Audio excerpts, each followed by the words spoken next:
Sejam muito bem-vindos a mais um vídeo aqui no canal da DBLCM. Eu sou Guilherme Brito, aqui a gente fala bastante sobre carreira e sobre tecnologia, e esse podcast especificamente vai ser sobre arquitetura multitenant.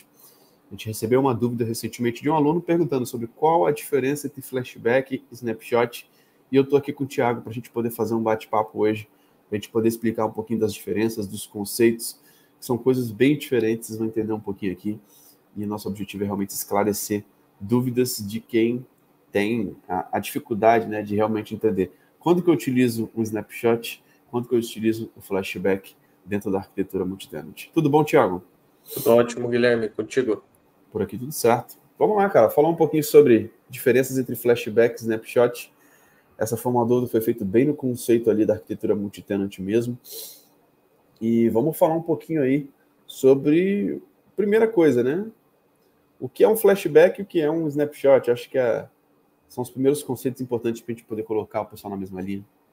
Exato. Então vamos lá. O banco de dados Oracle, ele trouxe, a partir da versão 10, ali, uma tecnologia chamada Flashback. Então essa tecnologia ela abrange uma suite de ferramentas. Você consegue fazer, por exemplo, queries com ela no passado, você consegue voltar o seu banco no tempo. E o conceito de flashback é justamente esse, você acessar esses dados no passado. O Flashback Database, ele atua dentro do banco fazendo a geração de logs específicos para Flashback. E a partir desses logs, caso necessário, você consegue fazer algumas operações de Flashback. Ou seja, quero que o meu banco volte para as 10 horas do dia tal. Ao invés de você fazer uma recuperação e uma restauração via RMAN, você pode estar utilizando Flashback desde que certas operações não tenham ocorrido no seu banco. Quais operações? Aquelas que impedem o Flashback de atuar. E isso a Oracle traz ali várias operações que não conseguem ser desfeitas por Flashback. E já o nosso snapshot, ele entra na figura da arquitetura multitenant de fato. Você tira basicamente uma fotografia daquele PDB em um instante no tempo. Isso fica armazenado dentro do nosso ambiente como um arquivo. Esse arquivo é aquele arquivo PDB Archive que nós vimos e vemos na arquitetura multitenant sendo utilizado para operações de plug e unplug de PDBs. Então, ele vai gerar um arquivo .pdb que contém um XML e todos os datafiles necessários para que aquele PDB seja restaurado naquele ponto no tempo. Então, essa é a figura do snapshot na arquitetura multitenant. É uma foto que você salva e depois você pode plugar novamente no seu CDB. Muito bom. E eu lembro, cara, que eu participei dessa entrada do flashback ali dentro das novas versões do Oracle, no Oracle DG, e, cara, é uma forma muito mais rápida de você conseguir voltar as informações do que muitas vezes restaurando um backup tradicional. Então, até comparado ao RMAN, ele tem muitas vantagens, né? Só que aí, né, Thiago, tem algumas aplicações diferentes que a gente pode utilizar em determinados casos, né? E o snapshot é algo interessante, até utilizando esse conceito ali do carrossel, né? Muitas vezes até para você ter a questão de vários tipos de ambiente, né? Eu preciso ter um ambiente de teste, mais um ambiente de teste, um ambiente de desenvolvimento. E como você tem a questão dos PDB, você tem essa flexibilidade muito grande também, né? Exatamente. Então, esse conceito que você trouxe, né, do carrossel de PDBs, ele nada mais é do que você ter vários snapshots e ao fechar o ciclo, ele começa a apagar o mais antigo. Então, você pode até ter até 8 snapshots e aí você, quando você alcança esse limite, os novos snapshots vão substituindo os mais antigos. Então, isso é muito útil quando você precisa ter um ambiente de testes altamente atualizado, ou seja, eu quero que todo dia esse ambiente de testes esteja com os dados de ontem, por exemplo, do meu ambiente produtivo. Então, no final do dia ele vai gerar o snapshot, você vai fazer o plug desse snapshot em um CDB de desenvolvimento, de testes, e aí o pessoal da aplicação, de QA, vai fazer essa questão da homologação ou do desenvolvimento em cima daqueles dados e vai fazendo todo o ciclo ali, né, de desenvolvimento da aplicação e afins. Então, você tem essa figura também para auxiliar nessa etapa, né? Que você antigamente precisaria fazer um duplicate do seu banco, até algo que as empresas tinham muita dificuldade e colocavam isso de uma maneira menos rápida, digamos assim, não ficava fazendo duplicate todo dia. Então, hoje, com a arquitetura multi-tenant, se você precisar disso, você tem um recurso muito mais rápido e que impacta muito menos também o seu banco produtivo. Total. E a gente vê que são features que vieram com normalmente ali a atualização realmente do Oracle de suprir novas demandas, né? E com objetivos bem específicos, né? Eu lembro que antes da gente não ter na versão 9, cara, quando você não tinha o flashback, você tinha que fazer uma recuperação em muito mais tempo, né? Então você tem vantagens muito grandes em utilizar o flashback. Agora, com os PDBs também tem vantagem pra caramba, né, cara? Se você tiver um ambiente com arquitetura multi-tenant, é até importante a gente falar também que a próxima versão do Oracle que está para sair agora de forma completa agora no meio do ano, até o meio do ano, né, essa é a previsão, ela vai ser mandatória, essa arquitetura multi-tenant, né? Aí você vem embarcado com essas quantidades de recursos e facilidades que antes você não tinha, né? Você gerenciar isso, essa quantidade de ambientes de testes e desenvolvimentos sem arquitetura multi-tenant, isso era muito mais complexo, né, cara? Imagina você ficar levantando um monte de distância para fazer cada coisa, o tempo que você gasta para isso, né? Então, uma arquitetura que você ganha, inclusive, muito tempo também, né, Thiago? E otimização ali, o gerenciamento se torna muito mais fácil.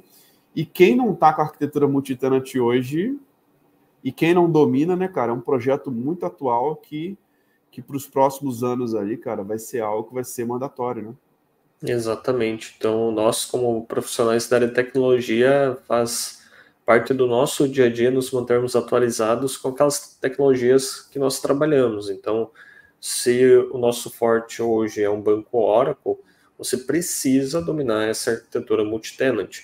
A minha empresa não usa, por isso eu não aprendo. Esse é um fator bem limitante, né? Então, você precisa estar apto a, caso a sua empresa precisar implementar ou surjam novas oportunidades para você, você tenha o domínio sobre essa tecnologia. É o futuro do banco Oracle. Então, você precisa nem ter um ambiente caseiro ali para testes das funcionalidades para você estar atualizado. Então, é uma arquitetura que possibilita muita flexibilidade nas operações. Você consegue fazer criação de PDBs de uma maneira muito mais rápida do que faria um duplicate, por exemplo, e isso auxilia muito nas operações do dia a dia. E, cara, uma das coisas que eu falo é assim, que a gente sempre tenta encaixar, né, em todos os materiais da DBOCM, dentro dos nossos programas,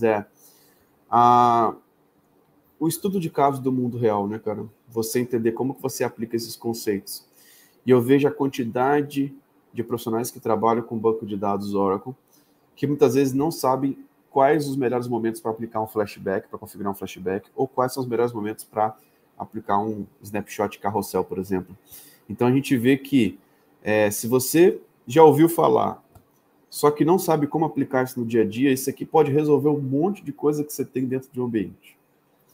Então, muitas vezes, só de você entender e conseguir fazer o link da aplicação, olha, gente, a gente está gastando esse tempo e tal, isso poderia ser muito mais rápido se a gente estiver utilizando esse recurso de flashback, de snapshot. E quando o profissional ele tem esse nível de conhecimento, por já ter testado, por já ver a coisa funcionar, muitas vezes só na teoria fica muito na situação da imaginação, né, cara? E quando a gente consegue realmente aplicar isso para os projetos, a gente começa a se destacar, né, cara? E aí eu falo, muitas vezes, muito conhecimento técnico sem saber como aplicar, às vezes ele se torna até inútil.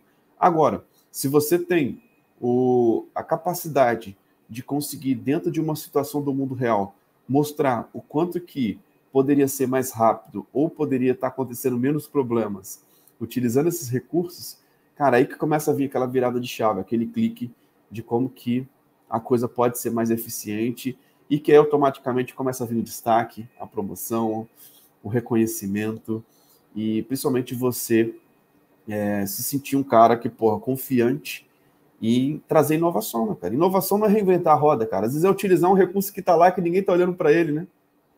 Exatamente. E você, tendo conhecimento mais profundo daquela tecnologia, você consegue primeiro na parte técnica sobre essa necessidade, e depois vem aquela forma de você assumir o protagonismo, né? Trazer novas soluções para aqueles problemas que hoje você está enfrentando. Então isso é algo também que acaba travando alguns profissionais do sempre foi assim, né? É bem comum a gente ver isso na tecnologia. Ah, não mexe, está funcionando, em time que está ganhando não se mexe, mentalidade bem limitante, né? Atrasada, né? Atrasada, porque você pode, a tecnologia não é assim, o time que está ganhando se mexe sim, porque você pode ganhar de 3-0 ou de 20-0. Então, você, falando no mundo da tecnologia, né, esse ganhando é você utilizar menos recurso para fazer a mesma tarefa. Com isso, você vai ter uma otimização do uso do seu hardware, você vai ter uma otimização de custo no final do dia. Então, sim, se mexe em time que está ganhando em tecnologia. Você precisa colocar a mão, precisa pensar se aquela realmente é a melhor forma de abordar aquele problema. Quais são as ferramentas que hoje esse banco que eu estou utilizando tem para que nós consigamos otimizar esse processo ou automatizar esse processo. O nosso backup é feito de maneira incremental, mas o DBA precisa imputar o comando. Poxa, automatiza, né?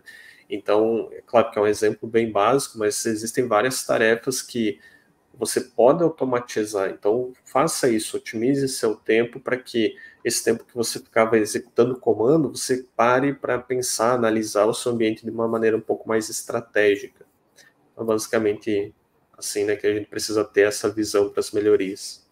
E às vezes envolve até muito mais do que só a parte técnica, né, cara? A mentalidade de realmente de inovação, de fazer algo diferente, de saber melhorar os processos, de ser um cara colaborativo, de pensar no próximo passo que muitas pessoas não estão pensando, né?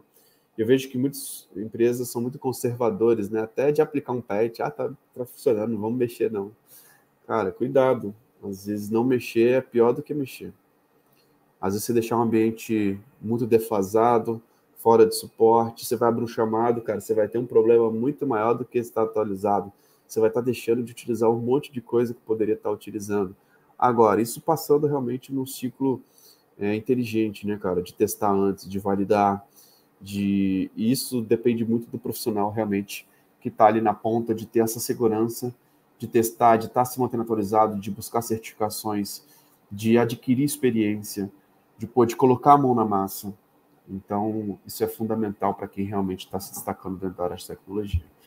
Tiago, mais alguma coisa aí, cara, que você queira acrescentar sobre as diferenças entre flashback e snapshot? Eu acho que deu para a gente conceituar muito bem, então só resumindo para fechar, né, o flashback você vai utilizar quando você quer fazer uma recuperação, algo mais rápido que o restore recover do RMAN. E já o snapshot vai servir mais para para esses ciclos de desenvolvimento, ou se caso você tenha uma falha catastrófica, você consiga ter também um local seguro, um porto seguro para voltar esse PDB. Então, geralmente, esses snapshots são tirados antes de cargas gigantescas sendo imputadas no banco, operações que podem alterar muito a estrutura desse banco. Então, é uma boa prática você fazer isso, né? Antes de uma atualização de aplicação, por exemplo. Então, essa é a grande diferença entre os dois. Um é específico da arquitetura multi-tenant, que é o snapshot, e o flashback você pode ter mesmo em ambientes que não possuem essa arquitetura. Muito bom. Pessoal, se você quer entrar a fundo sobre a arquitetura multi-tenant, cara, não entendeu muita coisa que a gente está falando aqui, você precisa se atualizar. E hoje nós temos programas em diversos formatos que a gente traz para você exatamente esses conceitos. Nós temos formatos de imersões, bootcamps, mentorias, que dependendo do qual o seu momento atual, né, a gente consegue te ajudar de forma bem próxima a mostrar esse tipo de situação na prática, com simulação do mundo real e te preparando, inclusive, para certificações para você se manter um cara atualizado dentro da área de tecnologia. Lembrando que essa experiência vai estar disponível nas plataformas de podcast como Apple Podcast, Google Podcast, Spotify. Então assine a DBOCM por lá para você não ficar de fora dos nossos conteúdos. Tiago, fechamos aqui por hoje. Um grande abraço e até a próxima. Até a próxima. Tchau, tchau. Valeu, tchau, tchau.